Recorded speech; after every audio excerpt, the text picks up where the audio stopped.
Bonjour. Donc, je suis Firas Mamoun, avocat collaborateur au sein du cabinet ITNU. Donc, je remplace Olivier ITNU qui n'a pas pu venir en raison d'un empêchement de dernière minute. Mon intervention sera assez brève.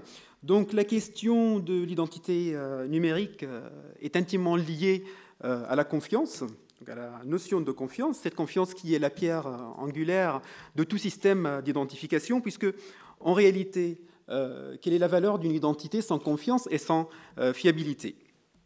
Alors, c'est le cas, par exemple, du système d'identification de Facebook, Facebook Connect, qui a été évoqué par Maître Itianu dans la vidéo. Alors, ce système qui permet à ses utilisateurs donc de se connecter à d'autres services, à des services tiers, ou s'enregistrer auprès de ces services en utilisant leurs identifiants Facebook. Alors, Facebook n'opère ou ne procède à aucune opération dans le but de vérifier réellement l'identité donc de l'utilisateur.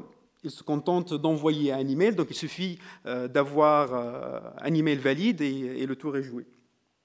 Donc il y a bien entendu d'autres fournisseurs du même type, donc il y a Google, il y a pour les professionnels LinkedIn. Et bien entendu, donc, ce type de service ne pourra pas être utilisé, par exemple, par les administrations dans le cadre des services qu'ils peuvent proposer aux usagers. Pour une raison simple, c'est que l'administration ou les acteurs publics, pour proposer leurs services aux usagers, ils ont besoin d'une identité réelle, alors que l'identité qui est proposée par ces acteurs commerciaux, que ce soit Facebook ou autres, sont des identités basées sur des données déclaratives. Donc il n'y a aucun élément qui permet de vérifier l'identité d'une manière certaine. Donc il y a eu une nécessité de trouver un moyen d'identification qui soit fiable et qui a la confiance à la fois des usagers et de l'administration et des acteurs publics, et qui est mieux que l'État pour le faire. Et c'est dans ce contexte, d'ailleurs, que le projet France Connect a été initié. Donc, ce projet est initié par l'État, donc c'est l'État qui est derrière, soit un tiers de confiance qui est légitime et incontestable. Alors, le projet France Connect intervient également au moment où le cadre juridique européen de l'identité ou de l'identification numérique est en mouvement, notamment avec le règlement européen du 23 juillet 2014 sur l'identification numérique et les moyens de confiance. Donc, ce règlement a apporté plusieurs éléments nouveaux. Déjà, ce règlement a donné des définitions à des termes qui sont essentiels et qui sont importants, tels que par exemple l'identification électronique, qui n'a jamais été définie au niveau européen, moyens d'identification électronique, données d'identification personnelle, les schémas d'identification électronique, donc des notions, des définitions qui sont aujourd'hui des notions communes et partagées par l'ensemble des pays en Europe. Alors, l'autre point, d'ailleurs c'est le point le plus important apporté par ce règlement, c'est qu'il a mis en œuvre en fait un mécanisme de reconnaissance mutuelle des processus d'identification au niveau européen.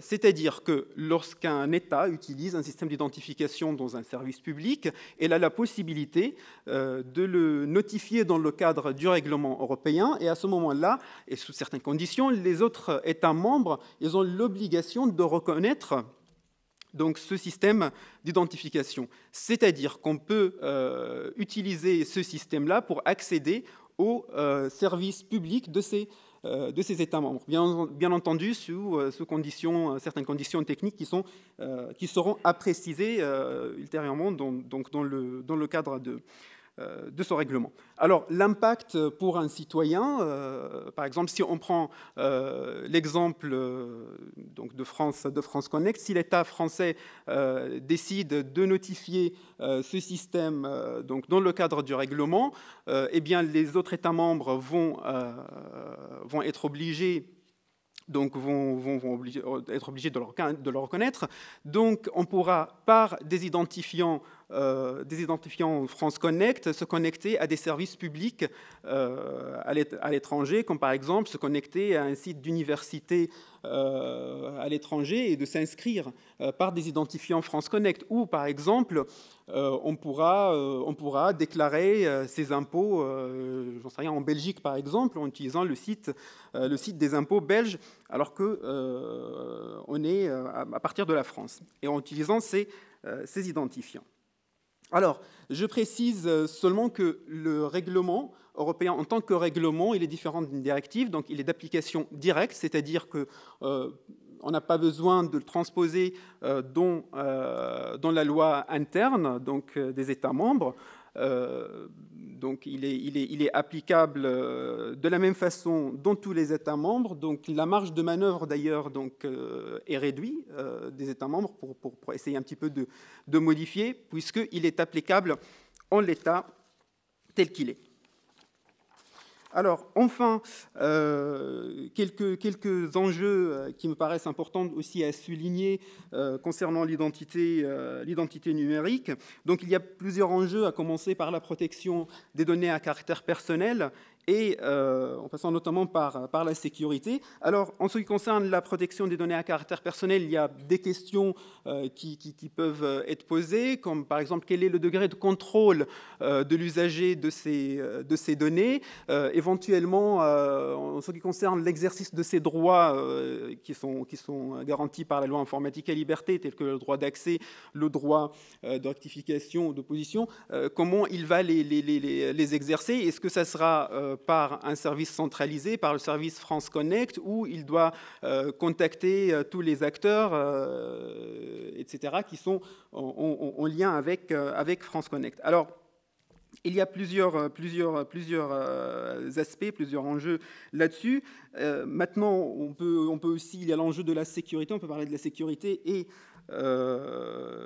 notamment le risque d'usurpation d'identité. C'est un délit qui ne cesse de croître en France. Donc, on a des dossiers d'ailleurs au cabinet tous les jours donc, de victimes d'usurpation d'identité. Il faut savoir qu'en France, nous avons, depuis 2011, depuis la loi LOPSI 2, donc un délit spécifique pour l'usurpation d'identité numérique. C'est-à-dire que lorsqu'on commet donc une usurpation d'identité sur Internet, eh bien, on a l'article 226-4-1 du Code pénal qui punit le fait d'usurper l'identité d'un tiers ou de faire usage d'une ou plusieurs données de toute nature permettant d'identifier en vue de troubler sa tranquillité ou celle d'autrui ou de porter atteinte à son honneur ou à sa considération est puni d'1 an d'emprisonnement et de 15 000 € d'amende. Cette infraction est punie des mêmes peines